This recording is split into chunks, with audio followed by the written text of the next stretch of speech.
요한복음 9장 1절에서 5절까지 말씀을 우리 함께 읽겠습니다. 예수께서 길을 가실 때에 날 때부터 맹인이 된 사람을 보신지라 제자들이 물어 이르시되 라삐여 이 사람이 맹인으로 난 것이 누구의 죄로 인함이니까 자기니까 그의 부모니까 예수께서 대답하시되 이 사람이나 그 부모의 죄로 인한 것이 아니라 그에게서 하나님이 하시는 일을 나타내고자 하심이라. 때가 아직 낮음에 나를 보내신 이의 일을 우리가 하여야 하리라. 밤이 오리니 그때는 아무도 일할 수 없느니라. 내가 세상에 있는 동안에는 세상의 빛이로라. 아멘. 잠시 기도하겠습니다.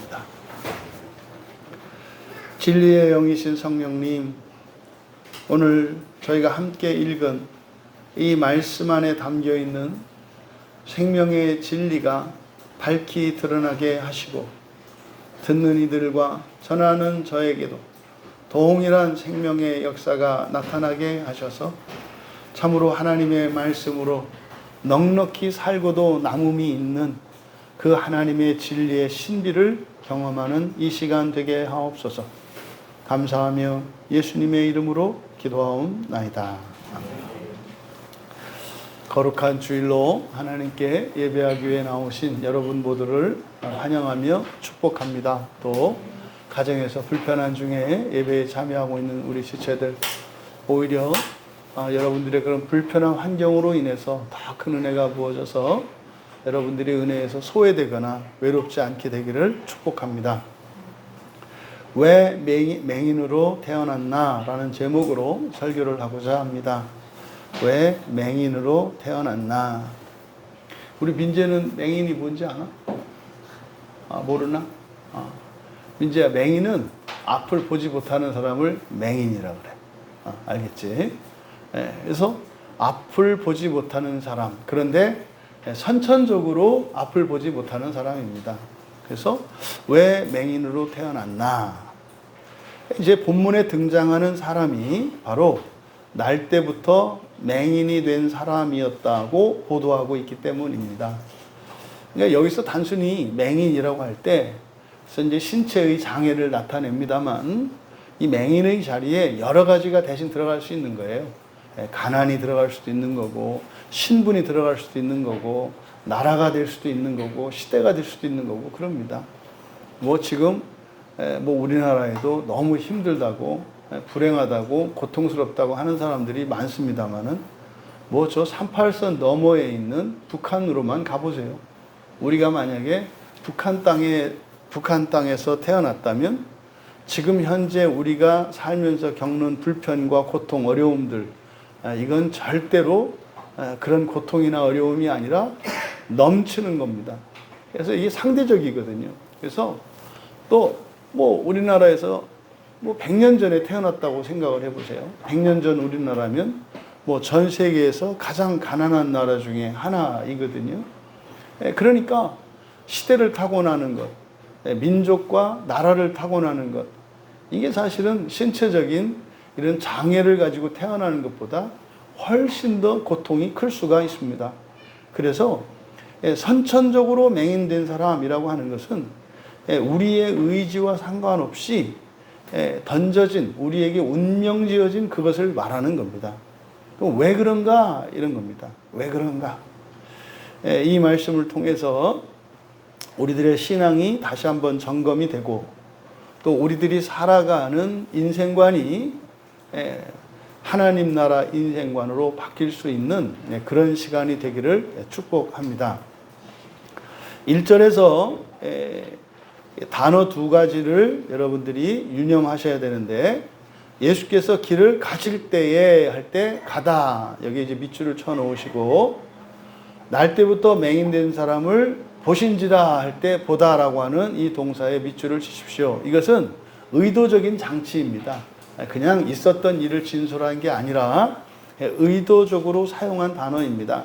왜냐하면 지금 여기서 길을 가다, 이렇게 가다 오다 라고 하는 이런 의미를 가진 단어들이 여러 가지가 있어요. 그런데 지금 여기서 예수님께서 길을 가실 때라고 할 때 여기에 파라고라는 말을 씁니다. 그러니까 파라고라는 말은 바로 앞에 8장 59절에 이제 성경에 따라서는 이제 성경 사본에 따라서는 이제 생략되어 있기도 한데 바로 59절에 사용된 단어가 이 파라고입니다. 파라라고 하는 것은 뭐뭐 곁을 지난다, 나란히 뭐 간다, 뭐 이런 뜻이라고 그랬습니다. 그러니까 지금 우리가 보고 있는 성경책은 이게 8장, 9장 이렇게 장절이 구분이 되어 있습니다만 원래는 그냥 하나의 통문서란 말이에요. 그래서 이게 지금 59절과 1절이 이렇게 붙어 있는 사건이라고 말하려고 하는 거예요. 이게. 그래서 이 파라고를 통해서 이게 이 두 사건은 사실은 실제적으로는 별개의 사건이에요. 왜냐하면 이거는 성전 안에서 일어난 사건이거든요. 8장까지는. 근데 이 9장에서부터는 성전에서 나왔기 때문에 이제 성전 바깥에서 일어난 일입니다. 그런데 두 개의 사건을 하나로 묶어버리는 거예요. 의도적으로 그렇게 하는 겁니다. 여러분들이 성경을 보실 때 꼭 참고하셔야 되는 게 뭐냐면 성경은 역사책처럼 있었던 사실을 시간 순서대로 이렇게 정리하는 게 아니에요. 있었던 사건들을 가지고 우리에게 영적인 진리를 교훈하려고 하는 것이기 때문에 때로는 실제로 역사적으로 일어난 사건의 순서가 뒤바뀌기도 합니다. 이거는 그러니까 성경이 그렇게 만들어진 거예요. 그러면 여기서도 성전 안에서 일어났던 사건과 성전 바깥에 일어났던 두 개의 사건을 지금 이 요한은 여기서 하나의 사건으로 연결 지으려고 하는 거예요. 그리고 이것은 어떤 의도가 있기 때문에 그렇습니다. 어떤 목적을 가지고 이렇게 하는 거예요. 그래서 이 파라고라는 단어를 통해서 또 보신지라라고 한 이 호라오, 이게 이제 바로 지난주에 우리가 앞에서 살펴보았습니다만 우리의 믿음이라고 하는 것이 우리의 인격적인 요소 중에서 뭐 지성적으로든 감성적으로든 의지적으로든 그렇게 하나님을 알고 예수님을 알게 되고 그렇게 신앙생활이 시작이 돼요.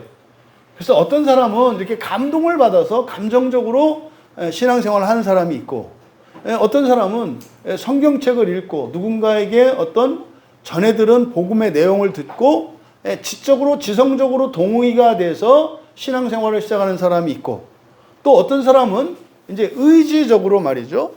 어떻게 무슨 결심하고 결단하고 소원을 품고 어떤 목적을 갖고 신앙생활하는 사람이 있어요.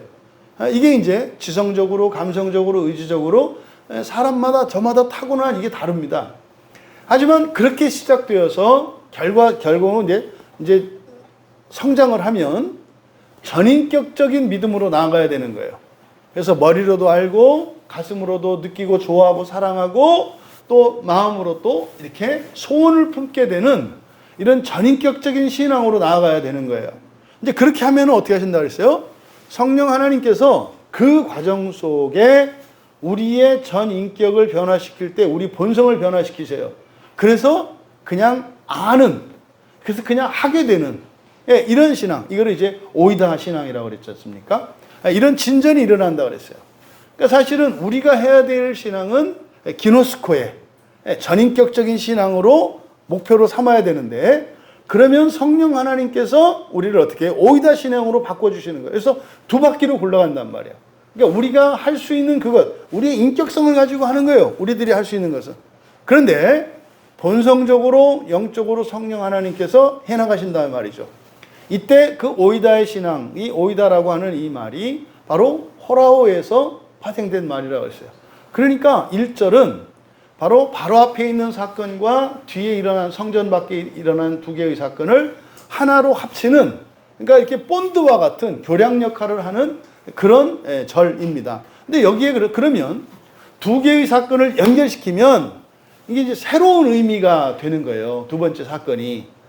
8장의 끝이 어떤 사건입니까? 예수님이 돌로 맞아 죽을 위험한 상황이에요. 그때 거기서 피하시는 장면이잖아요. 그러니까요, 지금 돌 맞을 위험이 있는 상황에서 나가시는 중이에요. 이렇게 가는 중이에요. 그러니까 이때 예수께서 길을 가실 때는 그냥 이게 가던 길을 가고 뭐 이런 의미가 아닙니다. 어떤 상황이에요? 굉장히 위험한 상황이라고요. 그러니까 내 코가 석자인 상황이다 이 말이에요. 그러니까 이렇게 달라지는 거예요. 두 개의 사건을 하나로 만들어버리면. 그러니까 이렇게 위험한 상황, 돌에 맞아 죽을 뻔한 그런 위태로운 상황입니다. 그런 상황, 다시 말해 예수님이 이렇게 피하시던 중에 있었던 일이라는 거예요. 그때 뭘 했다? 날 때부터 맹인된 사람을 봤다는 거예요. 여러분 한번 생각해 보세요. 여러분이 굉장히 급한 일이 있어요. 위급한 상황이에요. 그럴 때 여러분들이 주변에 있는 다른 사람에 대해서 관심이 갑니까? 안 가잖아요. 여러분들이 뭔가를 하고 있을 때 누가 건드리면 막 짜증이 나지 않습니까? 왜냐하면 눈곱만큼도 신경을 다른 데 쓸 수가 없거든요. 그러는 거죠. 그 뭡니까? 그 외줄타기 하는 고개사 있지 않습니까? 그런 사람들은 고도의 집중을 요하잖아요. 예?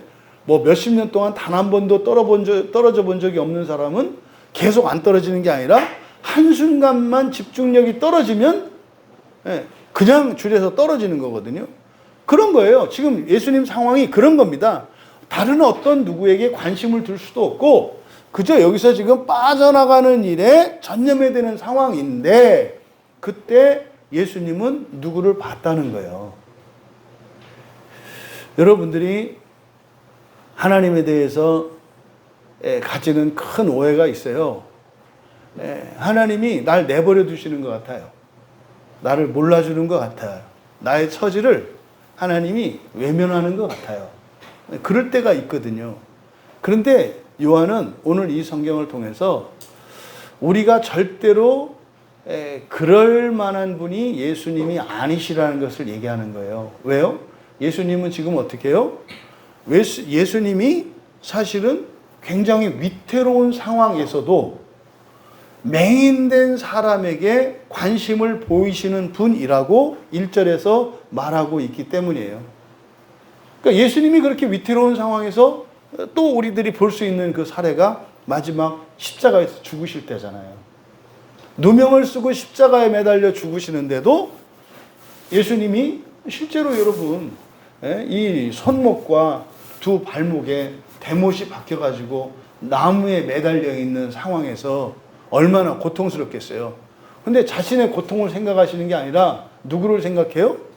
예수님은 못 박은 자들을 생각한다고요. 그러니까 여러분 나의 경험이나 느낌을 가지고 하나님을 생각하시면 안 되고 성경 말씀을 통해서 예수님이 어떤 분이신가를 알아야 돼요. 그리고 나서 내 상황을 여러분들이 해석해야 되는 거다 이 말이에요. 그러니까 한순간도 예수님은 우리에게서 눈길을 돌리시거나 관심 두지 않는 때가 없다는 것을 지금 1절에서 우리에게 말씀하려고 하는 겁니다. 그러면 뭡니까? 우리가 지금까지 살면서 일어났던 모든 일들, 아프고 힘들었고 괴로웠던 이 모든 일조차도 주님 없을 때 일어난 일이 아니라 모든 게 언제 일어난 거라고요? 주님과 함께 있으면서 일어난 일이라고 말씀하는 거예요. 이걸 기억하시기 바랍니다. 또 이 말 했더니 또 더 화나시는 분 없으시죠? 그래? 난 몰라서 그런 줄 알고 참았는데? 그러면 뭐 뻔히 보고 있었는데 그랬단 말이야? 뭐 이렇게 화내는 천재적인 분 없으시죠? 그러시면 안 돼요. 하나님이 보고 계시는데 그렇게 힘들고 어려운 일들이 있었다면 그거는 나에게 선한 것이었기 때문에 그렇구나라고 이해하셔야 돼요. 그러면 과거에 불행했다고 여기는 어떤 사건들과 아프고 힘들었던 그 일들이 왜 선한 것인지를 알게 돼요. 이게 놀랍다고요. 그거를 여러분들이 믿음으로 받아들이고 나면 그게 깨달아진다고요. 아, 그때 나 힘들었어야 되는구나. 그때 힘들지 않았으면 안 됐구나. 이게 여러분들이 인생이 재해석되는 일이 일어나는 거죠. 그래서 선하신 예수님께서 언제나 우리와 함께 하시다는 것을 기억하셔라. 그러니까 또 하나 여러분들이 미래적으로 적용할 때 여러분이 뭐 외롭다거나 뭐 불안하다거나 이런 것 자체가 사실은 어불성설인 거예요. 여러분을 죽기까지 사랑하신 예수님이 언제나 여러분과 함께 하시고 천지를 창조하신 전능하신 하나님이 언제나 여러분을 지키신다는데 뭐가 그렇게 무섭고 뭐가 그렇게 외롭고 뭐가 그렇게 억울해요.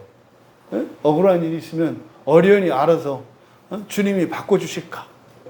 또 여러분에게 뭣도 없고 뭣도 없고 뭣도 없으면 어련히 알아서 힘이 되어주시고 능력이 되어주실까? 그런데 뭐가 그렇게 걱정되는 게 많고 뭐가 그렇게 후회스럽고 원망스러운 게 많은지. 이게 뭐예요? 예수님에 대한 잘못된 지식 때문에 그렇다 이 말이에요. 이것을 지금 1절에서 요한이 말씀하고 가는 겁니다. 이렇게 말씀하는 이유는 바로 이 맹인과 관련되어 있기 때문에 그래요. 근데 여러분, 이 오이다의 지식, 이 눈으로 본다라고 하는 호라오에서 파생된 이 오이다라고 하는 지식은 예수님이 그 날 때부터 맹인된 사람을 보셨다라고 할 때는 단순히 그냥 지나가다가 봤다 이런 뜻이 아니라 그랬죠. 뭐예요? 그냥 다 아는 겁니다. 아담 앞으로 여호와 하나님이 지으신 동물들을 하나씩 데려오셨을 때 아담이 딱 봐요. 이렇게. 이게 호라오예요. 이렇게 딱 봐요. 근데 그때 보는 행위는 단지 외모만 보는 게 아니에요. 뭐예요? 그 본질을 다 꿰뚫어 본다고요. 어떻게 알았냐고요? 이름을 짓잖아요. 이름을 딱 짓잖아요. 호랑이를 딱 데려가니까 딱 보더니 넌 호랑이. 이거 뭡니까? 이름을 짓는다는 것은 그게 무엇인지 안다는 뜻이에요. 이름을 짓는 게. 그런 거죠. 그러니까 지금 예수님이 이 맹인의 인생도 아시고 심사도 아시고 다 아시는 거예요. 다 아시는 거예요. 그런데 보십시오. 여기서 1절과 2절 사이에 이게 엄청난 차이가 있어요. 예수님이 날 때부터 맹인된 사람을 보신 것과 그때 예수님이 느끼시는 게 있겠죠.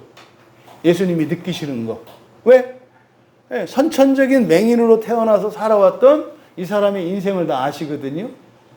그러니까요, 굉장히 딱하게 여기셨을 거예요. 굉장히 긍휼히 여기셨을 거예요. 그럼 여러분들이 예수님이라면 어떤 생각을 했겠어요? 네? 어떤 생각을 했겠어, 주민이? 네가 대답을 안 하니까 집사님들이 대답을 안 하잖아. 다 기다리고 있잖아. 그냥 딱하구나. 이렇게? 그 딱한 거는 감정이잖아, 감정. 그치? 그래서 어떤 생각을 했을까? 그렇지. 도와줄 생각을 하죠. 목사님도 그렇게 생각해. 성경이 어디 있냐고 안 써 있는데 어떻게 하냐고? 그냥 딱 알지. 이게 오이다의 신앙이란 말이에요. 알지. 분명히 예수님은 날 때부터 맹인된 자를 봤다. 그럼 예수님 생각은 뭐예요? 고쳐줘야 되겠구나. 얼마나 했었을까? 이게 주님의 마음이에요. 근데 2절 보라고요. 이게 꼭 오늘날 예수쟁이들이 하는 얘기예요. 제자들이 물어 이르되 랍비여, 이 사람이 맹인으로 난 것이 누구의 죄로 인함이니까? 차이점 아시겠어요? 말 많고 관심 많고 호기심 많은 그리스도인들. 왜 그런지 알면 무하게. 응? 왜 그런지 알면 무하게. 그러니까 여러분 보세요. 어떤 사람들이 어떤 행동을 할 때 왜 저래? 왜 저러는지 알면 어쩌게. 응? 그러면은 배고파서 그런 것 같으면 밥 주면 되고, 예? 더워서 그런 것 같으면 시원한 냉수 한 잔 떠다 주면 될 일이잖아요. 왜 저래? 이게 치명적인 그리스도인들이 보이는 오류예요. 그러니까 지금 이 상황에서 예수님이 보신 것과 제자들이 보는 것을 지금 대조시키고 있는 거예요. 왜 그러냐 이거예요. 예수님, 이 사람이 맹인으로 난 것이 누구의 죄로 인한 겁니까? 자기입니까? 그의 부모이니까? 이게 이제 흔히 말하는 이게 머리만 큰 예수쟁이들. 머리만 큰 예수쟁이. 따지기 좋아하는 예수쟁이들. 왜 그러면 무슨 상관이야. 그럼 최소한 그래야 되는 거 아니에요? 예수님, 저 사람을 좀 고쳐주시면 안 돼요? 너무 불쌍해요. 이게 자연스러운 감정이에요. 이게 여러분들의 솔직한 마음이거든요. 근데요, 그 사랑의 감정이 표현되기 전에 이게 말도 안 되는 짓거리를 한다 이 말이야. 응? 왜 저래?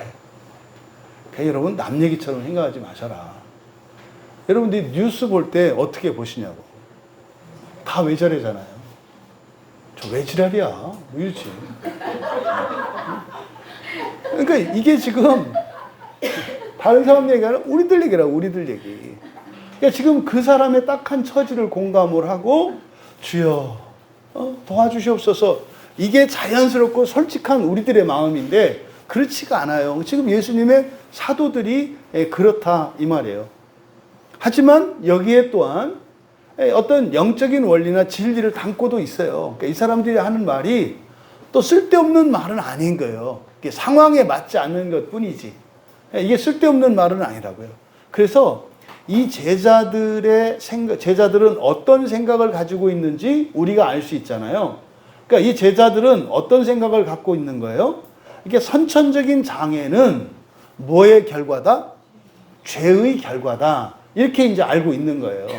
그러니까 이건 당시에 유대인들의 사고고, 이건 당시에 유대인들만의 사고가 아니라 오늘날 대부분의 그리스도인들도 다 그런 생각을 갖고 있어요. 이 사람들은 말을 했고 우리는 웃으면서 말 안 하는 것 뿐이지. 누군가가 어떤 어려움을 겪거나 하면은 아니 땐 굴뚝에 연기가 나겠어. 이런 생각이 다 있다 이 말이에요. 그러니까 지금 이들이 가지고 있는 생각이 바로 그런 거죠. 그런데 원인이, 그러니까 이런 장애, 이 장애 대신에 여러 가지 이런 결핍이나 뭐 어려움 이런 것들을 대신 넣을 수 있다 그랬잖아요. 그러니까 이것의 원인이 뭐다? 죄다라는 거예요. 죄. 그러면 이건 성경의 가르침이에요. 이 세상에 사망이 들어온 것은 무엇 때문이에요? 죄 때문이라고요. 그러니까 사망이라고 하는 것은 사람들이 고통을 겪고 마음 아파하고 불행하게 하는 모든 것을 통틀어서 사망이라고 하는 거예요. 단지 우리가 죽는 것만을 사망이라고 하는 게 아니라 이 세상에 악하고 더럽고 추하고 사람에게 고통을 일으키는 모든 것을 다 사망이라고 하는데, 그런 것들은 그 사망에 다 쪼가리들인 거예요. 마음이 힘들어, 막 화가 나. 이것도 사망의 한 쪼가리예요. 내가 다쳤어. 몸살이 나서 너무 아파. 이것도 뭐예요? 이게 사망의 기운이에요. 이런 게. 누군가가 막 미워 죽겠어. 이게 뭐예요? 그 사망이 내 마음을 덮어버린 거예요. 또 사는 것도 싫고 이제 살아갈 소망도 없어. 이게 뭐예요? 이제 사망의 기운이 막 빨아들이고 있는 거예요. 이게 사망이란 말이에요. 그 원인은 죄라고요. 근데 지금 제자들은 구체적으로 물어보고 있어요. 그 사람의 죄 때문입니까? 부모의 죄 때문입니까? 이거는 여러분 굉장히 예로부터 지금까지 계속되는 사람들의 주요한 관심사 중에 하나예요. 왜 이런 일이 일어날까? 자기의 죄 때문일까? 부모의 죄 때문일까? 부모의 죄 때문에 자식이 잘못되는 것은 아닐까? 이런 거죠. 근데 여기서 여러분들이 이 제자들의 사고방식을 여러분들이 이제 알아채셔야 하는데, 지금 이 제자들은 누군가의 죄, 과거의 죄로 인해서 현재의 장애가 있다는 생각이잖아요. 그렇죠?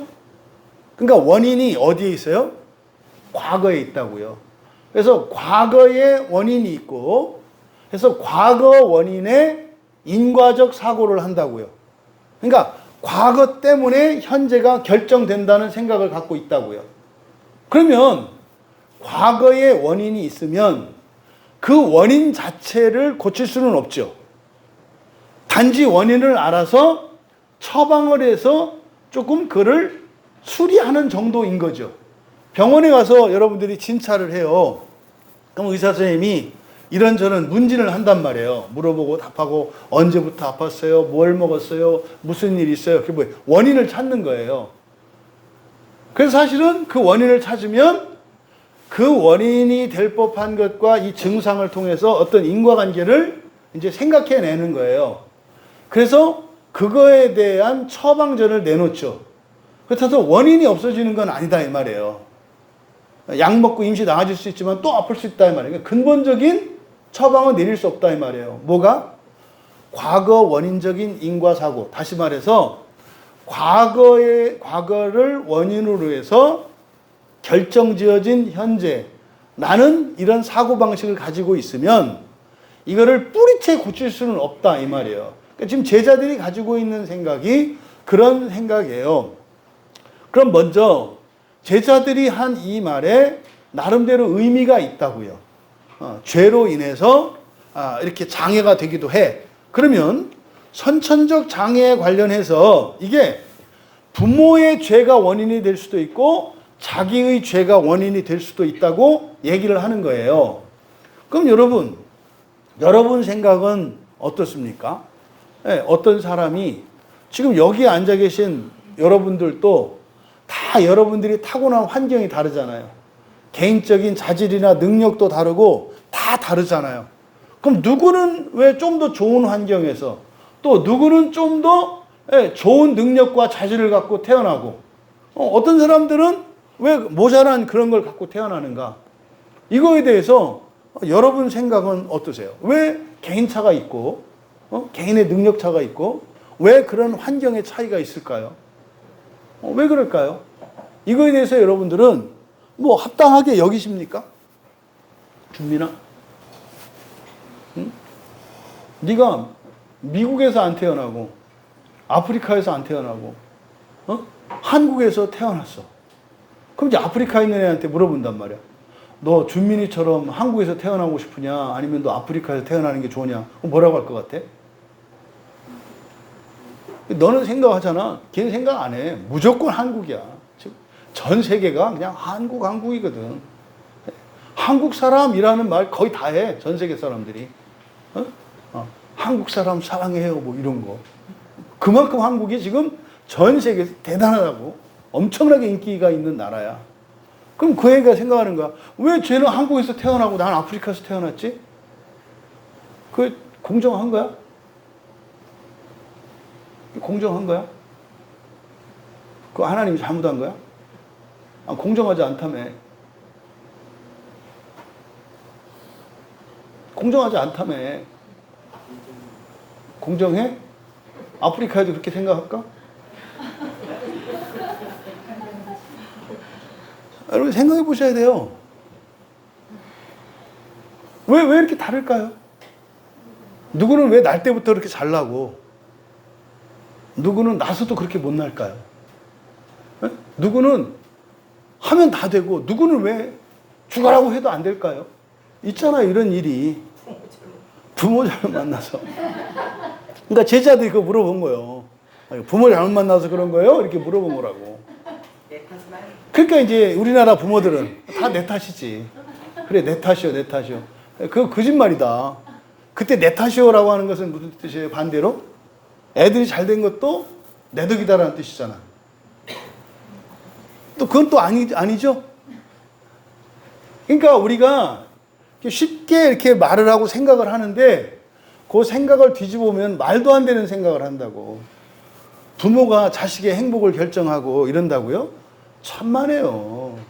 너무 과대평가하시는 거예요. 그러니까 나 때문에 애들이 잘못될 거라고요? 천만에요. 너무 과대평가하시는 거라니까. 애들이 다 웃어요. 그지, 주민아? 그래, 활짝 웃잖아. 그러니까 내가 무슨 엄마 아빠 때문에 잘못돼. 그런 일 없어. 내가 알아서 다 아는 거지. 근데 여러분, 사실 우리들 이런 고민을 해봄직해요. 안 하는 사람은 좀 이상한 사람이에요. 이런 고민을 해봐야 되는 거예요. 왜 그렇지? 왜 다르지? 뭐 이런 거. 그럼 성경은 뭐라고 얘기할까요? 그러니까 부모와 자식의 어떤 사람의 이런 선천적인 장애, 또는 타고난 어떤 환경의 불리한 요소, 이런 것들과 부모의 죄와 상관관계가 어떨까? 성경적으로. 그러니까 그냥 우리 생각 말고. 그럼 이제 성경에서 이제 우리가 답을 찾아봐야 된다는 말이죠. 성경을 이제 찾아보니까 성경은 분명히 부모와 조상의 죄로 인해서 자식들에게, 그 자손들에게 영향이 미친다고 말을 해요.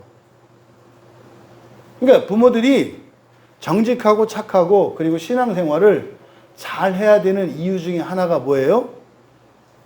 자식들에게 좋은 영향을 끼치기 위한 거예요.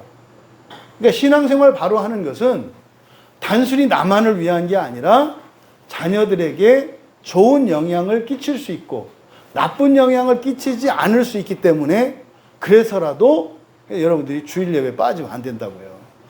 네. 가볍게 보지 마시라고. 성경이 그렇게 가르쳐요. 출애굽기 34장 7절에 이렇게 돼 있어요. 인자를 1000대까지 베풀고 악과 과실과 죄를 용서하리니 그러나 벌을 면제하지는 아니하고. 그러니까 잘못을 저질렀을 때, 죄를 저질렀을 때, 실수를 했을 때 다 용서한대요. 그게 헤세드예요. 언약적 신실함.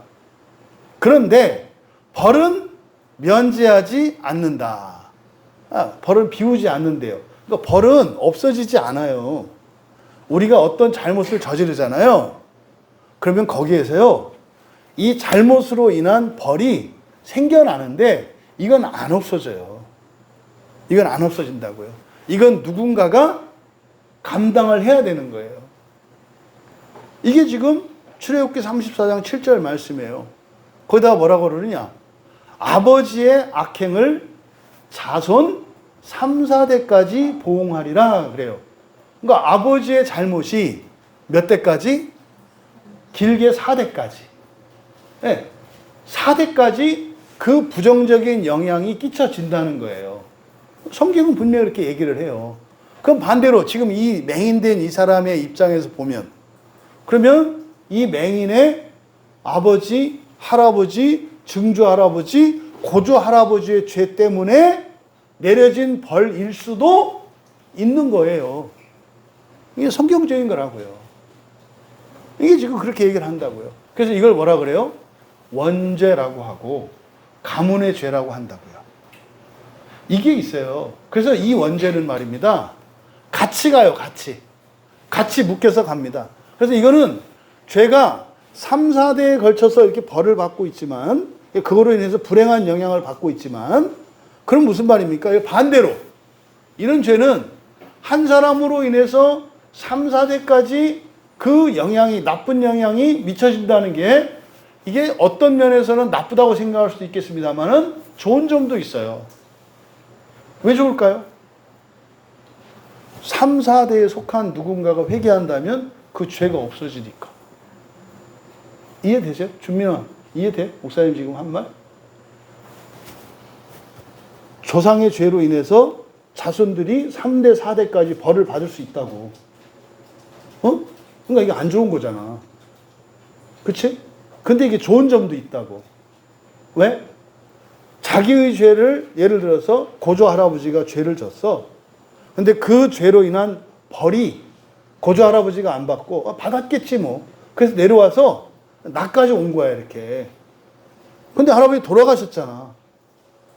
근데 살아있는 내가 이런 불편을 겪고 있는 것 때문에 회개할 수 있다면 누구의 죄도 없어지는 거야? 고조 할아버지의 죄도 없어지는 거야. 그러니까 죄를 극복한다는 점에서는 이게 좋은 점도 있는 거예요. 부부가 한 몸인 것도 똑같아요. 부부가 한 몸이면 벌도 2배, 상도 2배인 거예요. 왜? 남편이 죄를 지었을 때 받는 벌을 아내도 같이 받아. 또 아내가 지었던 잘못으로 인해서 벌도 남편도 같이 받아. 그러니까 남편과 아내가. 그러니까 나쁜 점에 있어서 2배네. 그러니까 이거 생각하면 안 좋잖아요. 근데 반대로 아내가 회개하면 남편의 죄도 씻을 수가 있어. 그러니까 이것을 어떤 관점으로 보느냐에 따라서 정반대가 돼요. 그래서 회개하고 더 좋은 삶을 살겠다고 하는 관점에서 보면 2배로 좋은 거고요. 망가지겠다고 죄를 짓고 살겠다고 하면 2배로 나쁜 거예요. 그래서 결혼하면요, 혼자 사는 것보다 2배 좋든지 2배 나쁘든지. 그래서 바울 사도가 뭐라 그래요? 그냥 본전해.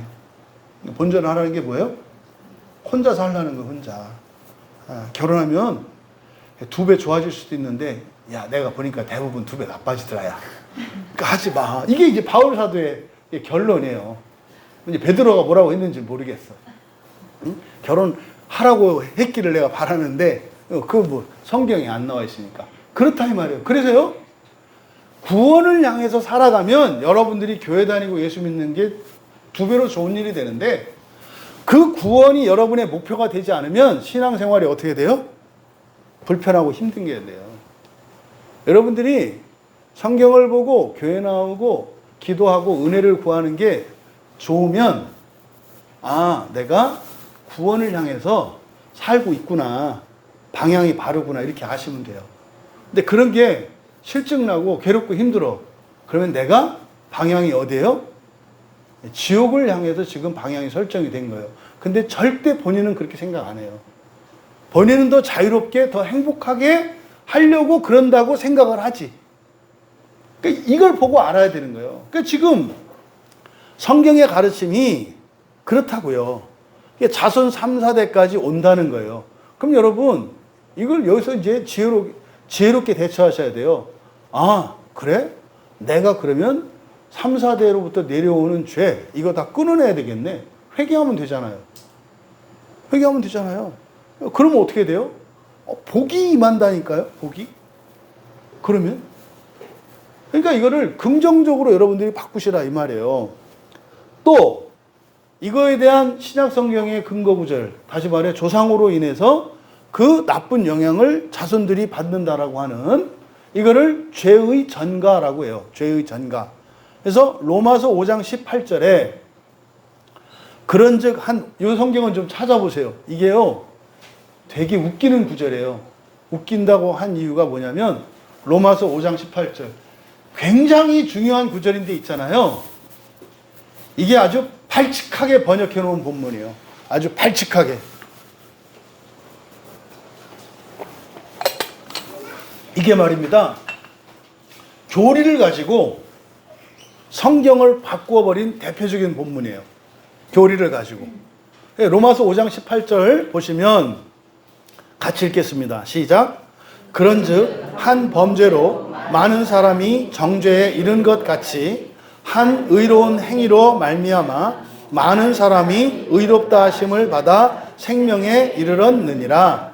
이게 지금 로마서 5장 18절이 무슨 말이냐면 한 사람 아담이에요. 에덴 동산의 그 아담 한 사람의 그 범죄로 말미암아서 사람들이 정죄받게 됐다 이 말이에요.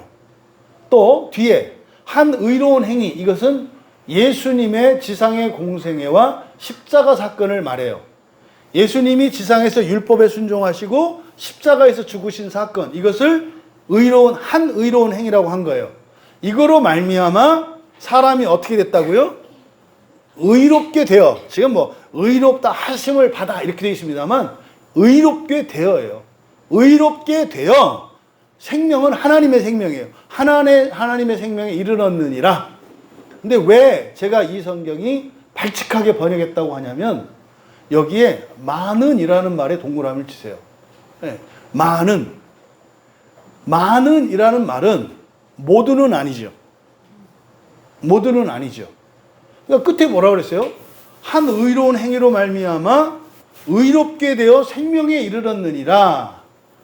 여기가 지금 많은이라고 번역되어 있는데 많은이 아니고 모든이에요. 모든. 그러면요 예수님의 십자가로 말미암아서 뭐라고 얘기한 거예요? 모든 사람이 의롭게 되어 생명에 이르렀다 이렇게 돼요. 그러면 교리하고 충돌해요. 특히 이 장로교에서 가지고 있는 구원의 교리는 어떤 교리를 갖고 있어요? 모든 사람이 구원받는 것은 아니다라는 교리를 갖고 있어요. 장로교는. 모든 사람이 구원받는 것은 아니다. 근데 이게 지금 대부분 개신교 신학자들이나 목회자들이 가지고 있는 생각이 모두는 아니다라는 생각을 갖고 있어요. 근데요, 성경에 뭐라고 써 있어요? 모든 사람이 의롭게 되어 생명에 이르렀다고 말해요. 제 말이 아니라.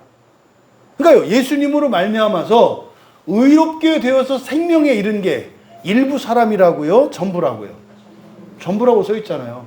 그러니까 교리하고 틀려. 그러니까 성경을 바꿔버렸어. 이렇게 바꾼 사람들은 지옥에 한 1000년 있어야 될 겁니다. 엄청난 사건이에요. 분명히 얘기를 한다고요. 이게 지금 이 로마서 5장 18절이 전가 교리의 아주 굉장히 중요한 교리거든요. 그래서요, 한 사람의 죄로 말미암아 세상에 죄가 들어와서 사망이 들어왔어. 그러면 이 세상에 죄인이 아닌 사람이 있어요, 없어요? 없다고 배우잖아요. 그렇게 가르쳐요. 모두 다 죄인이 죄 아래 있다고. 원죄 아래 있대. 그러니까 뭐요? 아담의 죄 때문에 그 죄가 전가되는데 모든 사람에게 죄가 전가됐대. 이거는 가르쳐요. 그래서 이제 이걸 갖고 이제 물어보는 거예요. 그러면 한 사람의 범죄로 많은 사람이 정죄 이른 거니까 모두는 아니지 않느냐. 이게 이제 알미니안들이 요거 갖고 이제 얘기를 하는 거예요.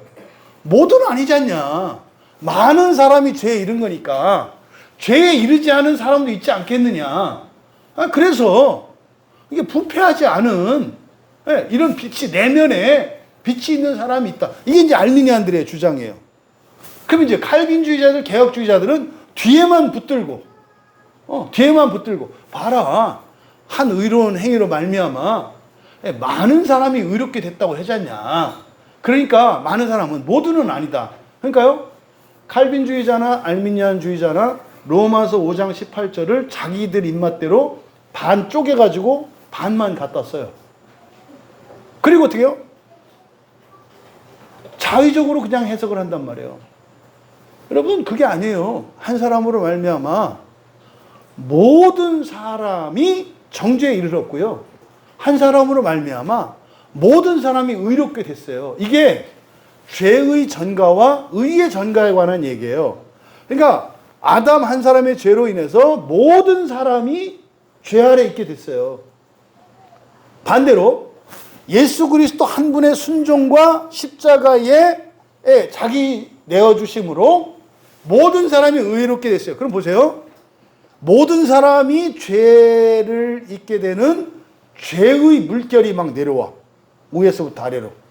근데 예수 그리스도의 십자가에서 이 더러운 물과 같은 죄를 정화시키는 의가, 하나님의 의가 의의 물결에 올라가. 둘이 부딪혀. 누가 셀까요? 바울 사도는 로마서 5장에서 예수 그리스도의 의의 물결이 세다고 얘기를 하는 거예요. 그래서 아담이 구원을 받았어요? 안 받았어요? 받았어요. 왜요? 예수님의 십자가 사건 때문에. 예수님의 십자가 사건 때문에. 이게 로마서 5장의 핵심이에요. 그런데 이거를 성경 번역을 교리로 왜곡시켜 놨어요. 중요한 구절이어서 이걸 점검하고 가는 거예요. 그러니까 여러분, 뭐 얘기가 길어지니까 어쨌든 5장 18절 말씀을, 로마서 5장 18절 말씀 인용한 건 뭐예요? 부모로 인해서 자손들이 이런 악한 영향을 받을 수 있다 없다? 있다는 게 성경의 사상이에요. 그러면 억울하잖아요. 부모의 죄로 인해서 자식이 이렇게 된다면 억울하잖아요. 근데 성경이 그렇게만 말하는 게 아니에요. 그러나 조상의 죄로만 그러는 게 아니라 그런 불행을 겪는 것은 자기 죄로 인한 거다라고 해요. 영향을 미쳐. 그렇다 해서 그 영향을 받는 게 절대적인 건 아니다 이 말이에요. 무슨 말이냐면 가난한 집에서 태어났어. 가난한 부모에게서 태어났는데 그러면 자식도 가난하게 될 가능성이 있잖아요. 그런데 모두 그런 건 아니다 이 말이에요. 부모가 가난했기 때문에 어마어마한 부자가 될 수도 있어요. 왜요? 어려서부터 맨날 밀가루 죽만 먹으니까 가난이 지긋지긋해. 그래서 어떻게 해요? 허리띠 졸라매고 10원짜리 동전 하나 함부로 쓰지 않고 아끼고 절약해서 큰 부자가 됐어. 어떤 사람은 돈도 없는 게 맨날 술은 잘 쳐 드셔. 그 부모보다 더 가난해? 얼마나 훌륭한지. 그런 사람이 있는가 하면 오히려 그것 때문에 이 사람이 정말 보통 사람들보다도 더 뛰어난 사람이 되는 이유가 되잖아요. 부모의 죄에 영향을 미친다. 하지만 그거로 인해서 그 사람이 불행해지거나 고통받지는 않는다. 고통받는 것은 누구 죄 때문이다? 자기 죄 때문이다. 이게 레위기 26장 39절이에요. 레위기 26장 39절에 그렇게 돼 있어요. 너희 남은 자가 너희의 원수들의 땅에서 자기의 죄로 말미암아 쇠잔하며, 누구 죄로 말미암아? 자기 죄로 말미암아. 그 조상의 죄로 말미암아 그 조상같이 쇠잔하리라. 그러니까 사실은요, 이런 것의 원인은 죄예요, 죄. 너의 죄냐 조상의 죄냐가 아니라 결국 모든 불행과 고통의 원인은 뭐다? 죄라는 거예요, 죄. 그러니까 죄는 네 죄냐 내 죄냐 이거를 따지지 마라 이 말이에요. 따지지 마라 이 말이에요. 그러니까 뭐예요? 죄의 용서가 필요한 거지 네 죄냐 내 죄냐가 중요하지 않다 이 말이에요. 예? 여러분, 부부관계에서, 부모 자식 관계에서, 형제 자매 관계에서 싸우지 마세요. 응? 싸우지 마시라고. 미워하지 마시라고. 잘잘못이 중요한 게 아니라 잘못하게 하는 그게 죄예요. 응? 그러니까 그것을 미워하고 그 죄를 하나님께서 용서해주고 죄를 이길 힘을 달라고 기도해야지. 네 책임이냐 내 책임이냐 이거 갖고 싸우지 마라 이 말이야. 죄 가운데 있어도 얼마든지 서로 사랑하고 아껴주며 행복하게 살 수 있어요. 죄의 문제는 그리스도의 십자가에 못 박는 거예요. 근데요, 그 죄를 십자가에 못 박는 게 아니라 어떻게 해요? 상대방 가슴에다가 못 박고 맞박에다가 못을 박아버려. 너 때문이야, 너 때문이야, 너 때문이야. 그러니까 그 식구들 가면 어떻게 되겠어요? 온갖 부적이 이렇게 다 붙어있지. 남편은 아내 이마에다 박으니까 넌 없냐, 너도 있다 붙이고. 그러니까 또 애도 들어와서 나도 붙일 거 있어. 그래가지고 딱 집에 들어가면 노란 부적이 막 덕지덕지 붙어갖고 막 이러고 다니는 거야, 온 가족들이. 강시 집안이지. 예수의 이름으로 다 떼내고 불쌍히 여기고 믿어주고 사랑하고 행복하게 살아라. 응? 여러분. 그래서 죄가 원인인 것은 틀림없어요. 하지만 이것을 여러분들이 원리를 기억하셔라. 그래서 각자 또 그러니까 나하고는 상관없다. 부모된 이들이 이렇게 생각하면 안 되고, 부모들은 어떻게 생각해야 돼요? 내가 똑바로 살지 않으면 애들이 어려워진다 이렇게 생각해야 되고, 자녀들은 어려운 일이 있으면 부모 때문에 잘못됐다 이럴 게 아니라 내 죄로 인한 거다, 고치다, 내가 고쳐야 된다 이렇게 생각하라는 거예요. 그래서 성경에서 우리에게 가르쳐주는 조상의 죄로 인해서 자녀들에게 미치는 영향에 대해서 얘기를 한다. 하지만 그게 절대적으로 그 자녀들의 불행의 이유가 되는 것은 아니다. 부모들의 영향을 받지만 그것으로 불행해지는 것은 결국 누구 책임이다? 내 책임이다. 그런데 이게 서로 묶여 있으니까 부모가 그 죄를 회개하거나 자식이 죄를 회개하면 부모나 자식이나 3, 4대가 복을 받을 수 있다. 그러니까 우리 모두 어떻게 하자? 죄를 이겨내자. 이렇게 하면 되는 거죠. 이렇게 하면 되는 거죠. 이게 성경의 가르침이에요.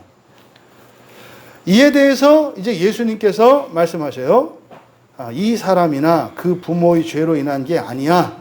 그에게서 하나님이 하시는 일을 나타내고자 하심이라. 그러니까요, 또 다른 이유를 나타내는 거예요. 그러니까 죄로, 그러니까 성경의 가르침은 모든 불행의 원인은 죄잖아요. 모든 불행의 원인은 죄잖아요. 근데 그거를 예수님은 뭐라고 말씀하시는 거예요? 하나님이 하시는 일을 나타내고자 함이래. 그러니까 죄라는 게 왜 이 세상에 죄가 있다고요? 하나님이 하시는 일을 나타내기 위해서 죄가 있는 거래요. 왜 여러분이 아프고 힘든 과거를 살았다고요? 하나님이 하시는 일을 나타내기 위해서 그렇게 하셨다는 거예요. 그러니까 왜 이 세상에 전쟁을 그냥 두십니까? 왜 이 세상에 전염병을 그냥 두십니까? 이렇게 막 따지는데, 그런 것을 두신 목적이 뭐예요? 하나님이 하시는 일이 뭡니까? 창조고 구원이에요. 그러니까 하나님의 창조와 구원이 필요하다는 것을 알게 하기 위해서 그런 죄를 하나님이 허용하신다고 예수님께서 말씀하신 거예요. 그러면 여러분, 제자들의 이런 사고방식은 뭐라 그랬어요? 과거 원인적 인과사고라고 그랬죠. 그러니까 과거를 원인으로 하는 인과적인 사고. 그러니까 과거가 원인이 되고 현재가 결정이 되는. 그럼 이런 사고를 갖고 있다고 그랬죠. 그러면 원인은 이미 지나간 과거에 있기 때문에 근본적으로 고칠 수는 없어. 이게 이제 양약 처방이에요. 양약 처방. 양약은 다 어떻게 해요? 현상들에 대해서만 조치를 해요. 현상들에 대해서만 조치를 하기 때문에 양약을 먹으면 그 현상은 좀 완화될지 모르겠지만 다른 병의 원인이 돼요. 물론 이런 이제 제약회사들은 그런 부작용이 없는 약을 만들려고 엄청 애를 쓰죠. 그 아픈 그것을 요 현상에 대해서 치료를 하고 또 다른 병을 만드는 원인이 되지 않는 무해한 약을 만들려고 계속 노력은 해요. 하지만 그런 건 없어요. 어떤 식으로든지 다른 장기나 어딘가에 무리가 가게 돼 있어요. 그래서 양약을 먹으면 이걸 알고 드셔야 된다고. 근데 또 이거 제약회사에서 난리가 나겠는데, 뭐 사실이니까.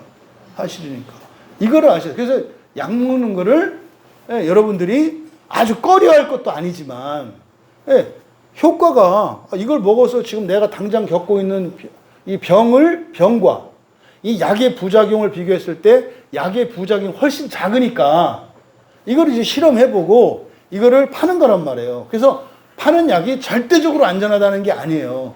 어떤 사람은 그 약의 부작용이 이것보다 훨씬 클 수도 있어요. 특히 간이 나쁘거나 이런 사람들은 그 약의 독성을 해독을 해야 되는데 그거 못하면 감기 고친다고 했다가 간이 완전히 망가지면 오히려 더 손해를 보잖아요.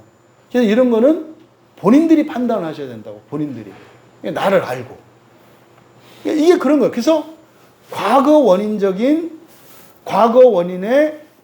그 인과적 사고는 그래서 현상만 완화시킬 뿐이지 근본적으로 못 고친다 그랬잖아요. 근데 예수님은 하나님이 하시는 일을 나타내고자 함이래. 그러니까 보세요. 지금 맹인된 이것이 결과가 아니라 원인이 어디 있다는 거예요? 하나님이 하시는 일에 있다는 거예요. 그러니까 이게 사실은 그러면 이 아픈 이것을 과거로 보는 거예요. 지금 아픈데 이걸 과거로 본다고. 그 원인은 어디에 있어요? 사실 시간적으로 미래잖아요. 하나님이 하실 일. 근데 하나님이 하시는 일을 현재로 놓고 보면 그렇게 되는 거예요. 하나님이 하시는 일을 나타내기 위해서 아픈 거래요. 그러니까 이게 원인이 어디예요? 현재예요, 현재. 현재 원인적인 인과적 사고를 하면 원인이 어디에 있어요? 현재에 있어요, 현재. 그러니까요, 현재가 과거와 미래를 근본적으로 바꿀 수 있어요. 근본적으로. 그러니까 과거를 원인으로 생각하는 이런 사고를 갖고 있으면 그냥 완화시키는 임시 방편만 할 뿐이에요. 그런데 현재에 하시는 하나님의 그 구원의 일을 원인으로 생각하면 못 고칠 일이 없는 거예요. 그리고요, 악한 일, 선한 일 따로 없는 거예요. 왜요? 전부 다 하나님이 의롭게 선하게 고치실 수가 있으니까. 이게 그리스도인들이 가져야 되는 현재 원인적인 인과적 사고예요. 이게 지금 말이 좀 복잡하게 이렇게 했는데 여러분들이 이런 사고를 가지고 살아간다면 여러분 인생이 바뀌게 돼 있어요.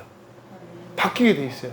그러면요, 오늘을 성실하게 분수껏 하나님을 의지하며 살아가게 돼 있어요. 그리고요, 과거와 미래에 대한 이 모든 것을 하나님 안에서 완전하게 하신다는 소망을 갖고 살아갈 수가 있어요. 그러니까요, 후회할 것도 없고 염려할 것도 없는 인생을 살아갈 수 있어요. 오늘로. 그런데 자꾸 끌고 들어간다고, 우리가. 이렇게 과거 원인적인 사고로 우리를 끌고 들어간다고. 이게 이제 마귀가 하는 물귀신 작전이에요. 그러니까 지금 이 본문에서 가장 중요한 내용을 꼽으라면 바로 이런 거예요. 이런 거. 여러분, 하나님이 벙어리로, 날 때부터 벙어리로 태어나게 만드셨을까요? 안 만드셨을까요? 준민아. 태어날 때 선천적으로 장애를 갖고 태어나는 사람도 있잖아. 그거 하나님이 하신 거야, 안 하신 거야? 네가 이제 곤란한 건 그만큼 네가 이제 세속화돼 가고 있는 거야. 생각이 복잡해지지. 그렇지. 하나님 그러면 안 되는데 또 그렇기도 하고, 그렇지? 또 하나님이 안 했다 그러면 또 그것도 또 이상하고. 그럼 이제 성경은 뭐라고 할까? 그렇게 선천적인 장애를 갖고 태어나는 사람을 하나님이 했다고 할까? 안 했다고 할까? 뭐라고 할 것 같아? 했다고 하실 것 같아? 역시 달라. 성경에 그렇게 나와 있어. 출애굽기 4장 11절에 그렇게 돼 있어요. 여호와께서 그에게 이르시되 누가 사람의 입을 지었느냐? 누가 말 못하는 자나 못 듣는 자나 눈 밝은 자나 맹인이 되게 하였느냐? 딱 거기에게 내가 했어 그래요. 여기서 질문. 맹인으로 태어나는 것과 건강한 두 눈, 좋은 시력을 갖고 두 눈으로 태어나는 것, 어느 게 더 행복한가? 이제 이런 질문을 하는 목사님은 나쁜 목사님이야. 왜냐면 이 질문이 함정 질문이거든요.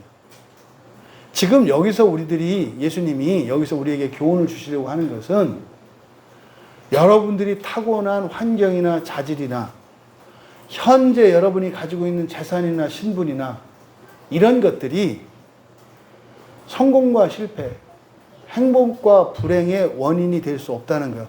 이런 생각을 갖고 있으면 다 뭐예요? 과거 원인적인 사고를 하기 때문에 그렇다 이 말이에요. 그러니까요, 하나님이 맹인도 태어나게 하셨대. 그거 보세요. 여러분이 그냥 이렇게 사는 게 더 기쁘고 감사해요? 아니면 망했다가 완전히 새롭게 되면 더 기쁘고 감사해요? 그잖아요. 망했다가 이렇게 될 때 엄청 감사하잖아요. 막 감격하잖아요. 근데 안 망하고 그대로 살면 심심해 죽겠지? 그게 뭐 하는 건지 아시겠죠? 그건 뭐예요? 아주 망하게 해달라고 작정하는 거니까 하나님이 굉장히 힘들다니까. 저거를 그냥 확 망하게 해줘? 그러니까 여러분들이 계속 감사하는 삶이 중요한 게 바로 이런 거예요. 이런 거예요. 그러니까 왜 잃었다가 다시 찾으면 그렇게 기뻐하냐고. 맨날 핸드폰 바꾸자고 했다가 그 잊어버렸다가 찾으니까 왜 이렇게 그 핸드폰이 귀해지냐고. 이런 거죠. 그러니까 우리의 현재적인 또 과거에 또 미래에 우리에게 닥칠 어떤 불행이나 이런 것들이 우리의 행복과 불행의 원인이 되는 게 아니다 이거예요.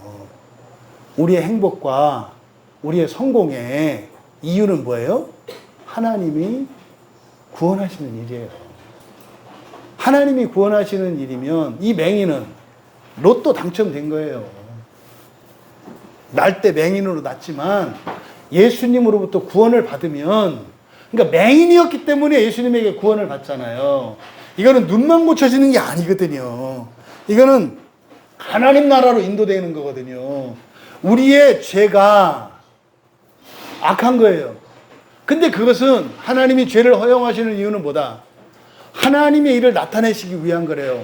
하나님의 일을 나타내는 게 뭐예요? 구원의 일이고 창조의 일이고 결국은 새 창조고 부활이고 하나님 나라에 들어가는 거예요.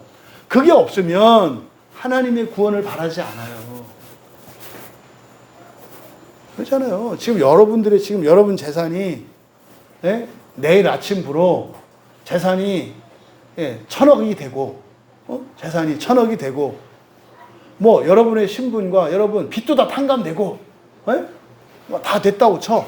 그 여러분 자녀들이 여러분들이 원하는 그런 뭐 환경과 조건을 다 갖췄다고 쳐. 그럼 다음 주에 여러분들이 교회 더 나와야 된다고요. 근데요, 있어. 한 사람 안 나올 사람. 한 사람 있다고 안 나올 사람. 그래서 하나님이 이 세상 가운데 뭘 두신다고요? 죄를 두신다고. 왜? 진짜 구원은 부활이거든요. 그러면요, 부활을 원하지 않아요, 사람들이. 이 세상에 필요한 게 없으면. 그 말씀을 하시는 거예요. 이어서 예수님께서 때가 아직 낮음에 나를 보내신 이의 일을 우리가 하여야 하리라. 밤이 오리니 그때는 아무도 일할 수 없느니라. 하여야 하리라 밑줄 치시고요. 하여야 하리라 이렇게 있습니다만은 뭐뭐 하지 않으면 안 된다. 반드시 뭐뭐 해야 된다예요. 이게 대의거든요. 반드시 뭐뭐 해야 한다. 그러니까 낮 동안에 우리가 나를 보내신 이의 일을 해야만 한다. 이상해요? 낮 동안에 우리가 나를 보내신 이의 일을 해야만 한다. 일을 누가 해야 된다고요? 다시 읽어드릴게요. 낮 동안에 우리가 나를 보내신 이의 일을 해야만 한다. 누가 일을 해야 한다고요? 우리가. 이게 들어야 돼요. 내가가 아니라 나를 보내셨잖아요. 예수님. 나를 보내시는 이의 일을 내가 해야 된다가 아니라 나를 보내신 이의 일을 누가 해야 된다? 우리가 해야 된다라고 지금 말씀하고 계세요. 우리가 해야 된다. 이걸 여러분들이 염두에 두시라고. 그 다음에 밤이 오면 그때는 아무도 일할 수 없다. 여기서 우리가 두 가지를 눈여겨봐야 합니다. 예, 하나님의 일을 누가 한다? 예수님만 하는 게 아니라 우리가 한다. 우리가 한다는 거예요. 우리가. 또 근데 그 일은 계속 하는 게 아니라 할 때가 있다.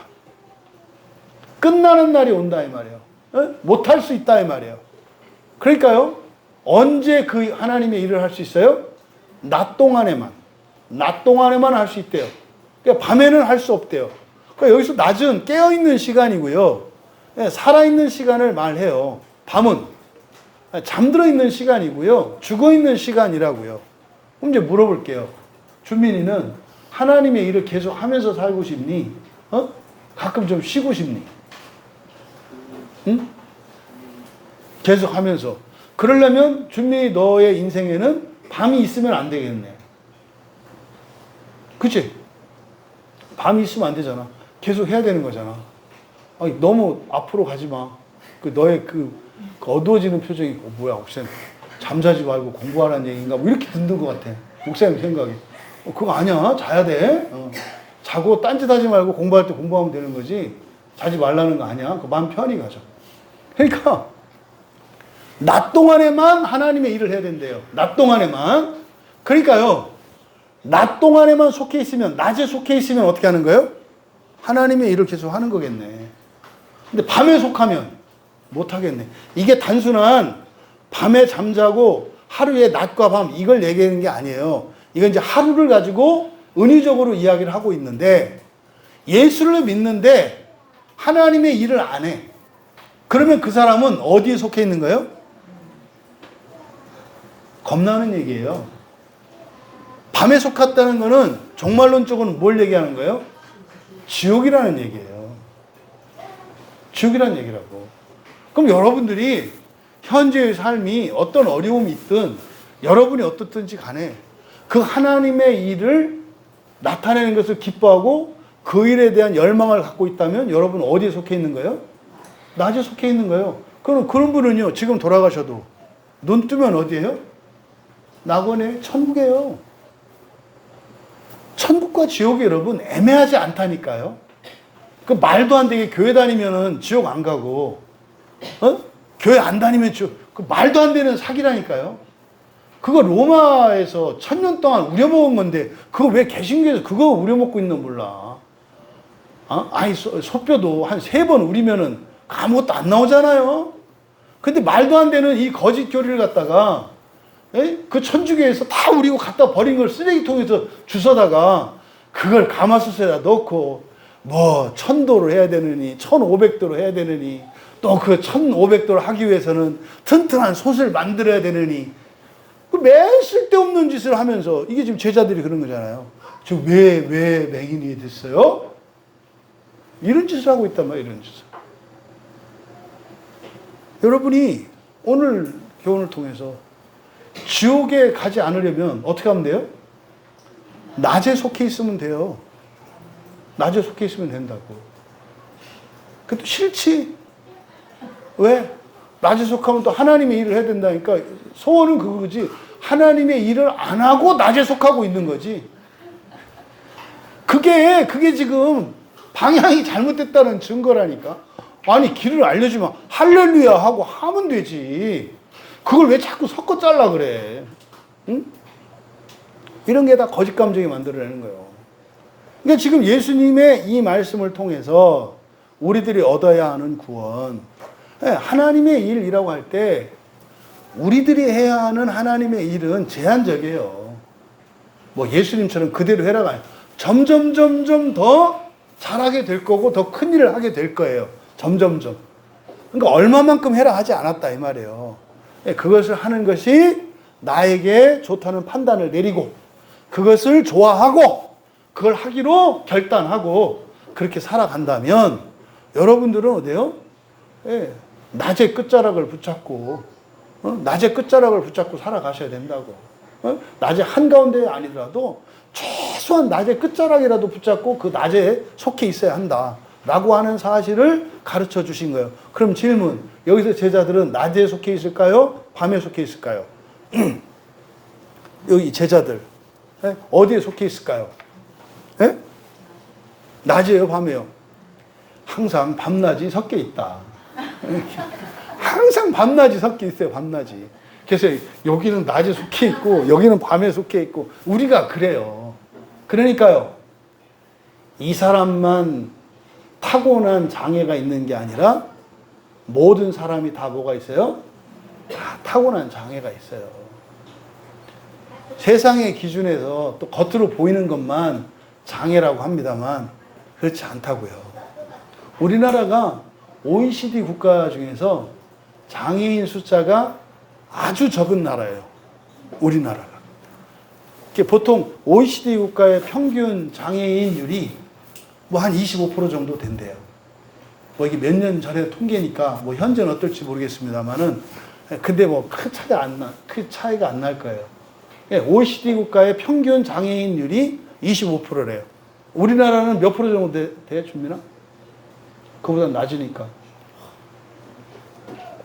OECD 국가는 잘 사는 나라를 말하는 거야. 세계에서 가장 잘 사는 나라들 평균이 25%가 장애인이래. 25%면 4명 중에 1명이야. 근데 우리나라는 그거보다 훨씬 적대. 몇 퍼센트 정도 될 것 같아? 그냥 우리 교회 봐봐. 장애인 몇 명인가? 몇 프로 정도 될 것 같아? 0%?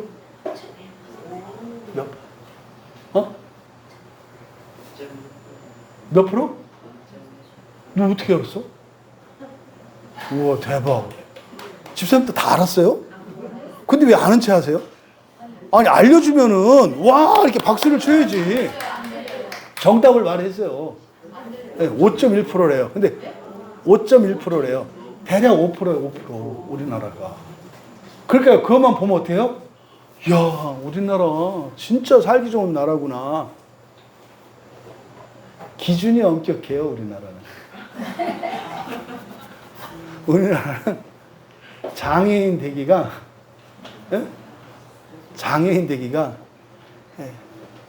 4배, 5배 힘든 거예요. 우리나라 사람들이 더 건강하다는 의미가 아니라 자격 요건이 까다로워. 그래 놓고 웬 중국 사람들은 이렇게 다 동포라고 하는지.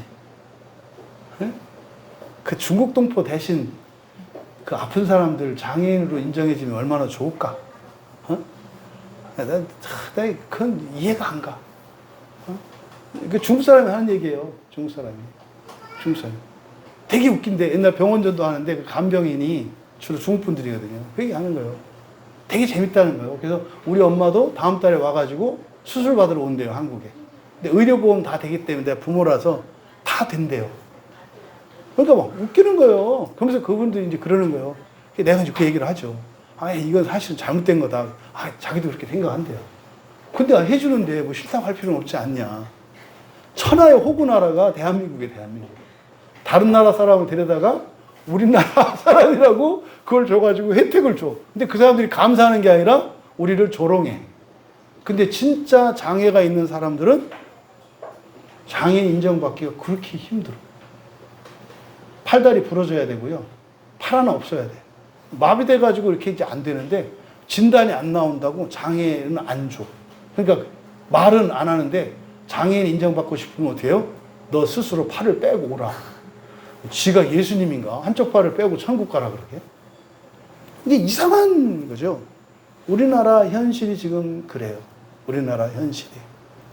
여러분, 이런 시대를 우리가 살아가고 있는데 여러분들이 낮에 속한 여러분들 되시기를 바랍니다. 이 제자들의 경우에 이 사람들이 예수님의 제자니까 당연히 낮에 속해 있는 사람들이잖아요. 근데 이 선천적으로 맹인된 사람들을 바라보는 이 사건 하나만 보면 이 사람들이 어디에 속해 있어요? 밤에 속해 있어요. 그래서요, 맹인으로 살아가는 그 삶이 얼마나 힘들고 고됐는지 저는 공감을 못해. 공감을 못해. 그래서 예수님이 뭐라고 한 거예요? 우리가 해야 된다. 이게 무슨 말입니까? 우리가 해야 된다고 하는 거는. 나는 곧 떠날 거잖아요. 너희들이 해야 된다는 얘기죠. 근데 지금은 예수님이 계시니까 우리라고 하지 마. 이 세상을 장차 제자들한테 맡길 거거든요. 우리가 해야죠. 그 제자가 누굽니까? 여러분이세요. 여러분이라고. 하나님의 일을 하기 위해서 여러분들이 여기 나오신 분들이거든요. 근데 여전히 자기의 일을 하기 위해서 하나님의 도움을 받으려고 하는 사람들이 너무나 많아요. 응? 그러니까 교회 오기를 처음부터 잘못 알고 오는 거예요. 이게 너무나 오랫동안 교회로 사람들을 부를 때 하나님의 일을 하기 위해서 오는 겁니다. 이렇게 얘기하는 게 아니라 여러분들이 하고 싶은 일을 다 할 수 있습니다라고 거짓말한다고. 그러니까 정상적인 사람은 떠나지. 그러니까 뇌를 빼놓고 가만히 있든지, 응? 아니면은 떠나든지 이렇게 해야 되는 거예요. 그럼 어떻게 될까요? 잘못된 교회는 없어지는 거예요, 이 세상에. 근데 그런 교회에 사람들이 몰려드니까 교회도 아닌 게 교회라고 또 이렇게 말하면 안 되지. 네, 또 어쨌든 그래도 이놈아, 교회가 아닌 게 어디 있고 교회인 게 어디 있어? 아픈 교회가 있고 건강한 교회가 있는 거지. 그런 거죠. 그러니까 병들고 아픈 교회가 건강한 교회라고 하면서 온 교인들을 어떻게 해요? 기어다니는 연습을 가르쳐. 그러니까 두 다리 멀쩡한 사람도 거기 가면 어떻게 해야 돼요? 기어다니기 위해서 이게 건강한 다리가 불편해. 그러니까 스스로 그냥 학구짝 짜가지고 다리다 넣어가지고 다리를 마비시켜갖고 전화요. 목사님 드디어 저도 이제 이제 다리를 못 쓰게 됐어요. 할렐루야, 하나님의 은혜입니다. 근데 교회 갔더니 다 기어다녀. 그러니까 뽕짝 틀어놓고 그 시장에서 보셨죠? 그러니까 교회 모습이 얼마나 흉측한가 보세요. 여러분, 하나님의 일을 하기 위해서 부름받은 것이 그리스도인이에요. 그러면은요, 그 하나님의 일, 그를 언제 계속 하는 거 아니에요? 어떻게 할 수 있어요? 낮에 있어야 한다고 그랬어요, 낮에. 근데 예수님이 그렇게 말씀하세요. 할 수 없는 때가 있다. 할 수 없는 때가 있다. 그러니까 우리가 밤으로 들어가면 못해요.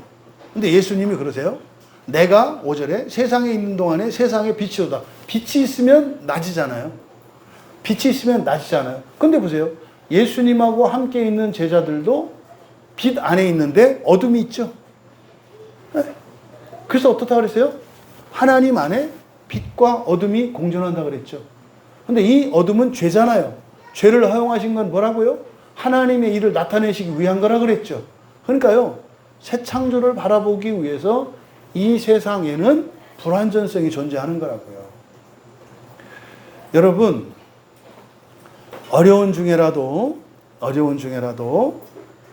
하나님의 일을 나타낼 수 있는 여러분들이 되기를 바랍니다.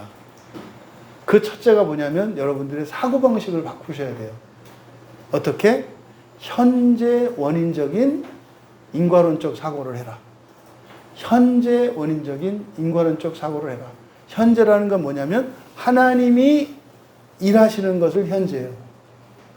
하나님이 일하시는 것을 기준으로 해서 모든 과거와 미래의 일들을 생각해라. 이거 문제, 저거 문제, 이거 걱정, 저거 걱정하지 말고, 이러니까 이럴 수밖에 없어. 이러니까 이렇게 될 거야. 이렇게 생각하지 말고, 하나님이 하시는 일을 기준으로, 이게 현재 원인이라고 말씀드린 거예요. 하나님이 하시는 일을 기준으로 여러분들의 이 일들을 판단을 해라. 여러분들이 현재 큰 고민과 걱정거리가 있습니까? 그는 하나님이 하시게 두라고요. 그러면 하나님이 그걸 하시게 되면 마치 여러분이 힘들고 아픈 그것이 큰 감사의 이유가 될 거예요. 왜? 너무 어렵고 아프고 지금. 근데 그거 고침받고 회복되면 어떻게 되겠어요? 그게 기쁨과 감사가 된다니까요. 그래서 여러분들이 어디에 관심을 둬야 된다? 하나님의 일에 관심을 두셔야 된다. 그래서 이런저런 어렵고 힘든 일에 그 원인으로 어떤 결과로, 운명 지어진 거로, 확정된 거로 생각하지 마셔라. 그건 뭐요? 그냥 여러분 손에 쥐어진 진흙과 같다고 생각을 해라. 그래서 하나님의 손으로 그걸 빚으면 그게 사람도 되고, 돈도 되고, 집도 되고, 새로운 인생도 되는 거예요. 그 창조자의 인생을 사셔라, 이 말이에요. 두 번째로, 그럼 현재에서 내가 해야 되는 하나님의 일이죠. 내가 해야 되는 하나님의 일이 뭔가. 예, 그럼 먼저 그 대상은 나 자신이에요. 여러분들의 과거와 미래를 먼저 정리하세요. 예? 여러분들의 과거와 미래. 그래서 걱정거리, 한이 아니라 소망으로 삼으시라고요. 과거에 잘못한 일, 미래에 예상되는 어려움, 이거를 뭘로? 확정된 게 아니라 소망으로 삼으시라고. 오늘 여러분들이 여러분의 모든 것을 바꿀 수 있어요. 그러니까 여러분 자신에게서부터 하나님의 일을 시작해라. 여러분 자신에는 여러분 가족 포함되어 있는 거예요. 또 여러분의 회사, 여러분 나라, 우리 교회 다 포함되어 있는 거예요. 두 번째로 이웃이에요. 그리고 나서 이웃을 위해서 하나님의 일을 하기 위해서 살아가라. 세 번째는 뭐겠어요? 온 세상이겠죠. 온 세상. 그래서 나로부터 이웃으로 온 세상으로. 이게 예수님이 마지막에 제자들에게 하신 말씀이에요. 네? 점점점 땅끝까지 나아가라고 하는. 그래서 하나님의 일을 위해 살아가실 수 있는 여러분 되시기 바라요. 그러면요, 하나님의 일은 뭐라고 했어요? 창조의 일이고 구원의 일이에요. 그러면 개인적으로 해야 되는 창조의 일, 구원의 일이 뭐겠어요? 회개예요, 회개. 회개예요. 하나님의 말씀을 깨닫고 성령께서 그 말씀으로 나를 새롭게 하시는 회개. 이게 나를 위한 하나님의 일이에요. 이게. 그럼 이웃을 위해서 해야 되는 하나님의 일은 뭐겠어요? 말씀을 전하는 일이에요. 말씀을 전하는 일. 왜요? 말씀을 전하면 그 사람이 자기를 위해서 해야 되거든요. 그건 우리 몫이 아니에요. 그래서 다른 사람들에게 말씀을 전하는 거다. 세 번째로는 세상을 위해서 여러분들이 해야 되는 건 뭐겠어요? 사는 거예요. 열매 맺으면서 사셔야 돼요. 잘 사세요. 네? 복 받으시고 잘 사시기를 바래요. 진짜로. 근데 그거는요, 하나님이 하신다고요. 여러분 자신에게서 회개의 일들이 일어나고 본성의 변화가 일어나면 반드시 환경은 바뀌어서 세상의 빛으로 열매로 드러나게 돼 있어요. 예수님이 5절에서 뭐라 그랬어요? 내가 세상에 있는 동안은 세상의 빛이라 그랬잖아요. 우리는 알아요. 예수님 좀 있으면 떠나셔요. 그럼 이 세상의 빛은 누구예요? 응? 이 세상의 빛이 누가 돼야 되냐고. 예수님 떠나면. 예, 우리보다는 나아세요. 이 세상의 빛은 누가 돼야 돼요? 온 세상이 여러분만 바라보고 있어요. 응? 숨어 다니시면 어떡해. 네? 말 아래 감추는 법이 없잖아요. 마음껏 세상을 비추시며 또 여러분을 고치시고 이웃에게 복음을 전하고 세상을 고치며 하나님의 일을 나타내기 위해 온갖 어둡고 불행한 일들도 창조하며 살아가는 여러분 되시기를 주님의 이름으로 축원합니다. 예, 찬양 준비해 주시고요. 내가 왜 가난할까? 왜 맹인일까? 왜 뭐가 없을까? 또 심지어는 지금 나한테 왜 이런 일이 일어났을까? 이런 거 생각하지 마라. 어? 제발. 제발 그런 거 생각하지 마라. 뭐 하면 된다? 바꾸면 된다. 바꾸면 된다. 새롭게 창조하면 된다. 그리스도인이 창조자로 부르심 받았는데 창조할 생각은 안 하고 왜 이건 이렇고 저건 저렇고 걱정하고 후회하고 사냐. 바꿔라. 하나님의 일을 나타내기 위해 살아가는 것이 그리스도인의 특별한 인생인 것을 여러분들이 기억하시고, 예? 왜 맹인으로 태어났냐? 하나님의 일을 나타내기 위한 것이다. 그러니까 왜 그랬느냐 따지지 마라. 맹인이면 눈 띄워주고, 귀머거리면 귀 열어주고, 예? 나병 환자면 나병 고쳐주고, 그러면 되는 거지. 예, 여러분들이 말씀을 생각하면서 우리 함께 찬양할 때 찬양 제목이 내가 꿈꾸는 그곳이네요. 여기 이제 하나님 나라를 이야기합니다만 현실적으로 우리가 꿈꾸는 것은 이 땅의 그리스도인들이 빛으로 살아가는 나라예요. 자기를 변화시키고 이웃에게 복음을 전하며 세상에 그 열매를 드러내는 그런 세상 보고 싶어요.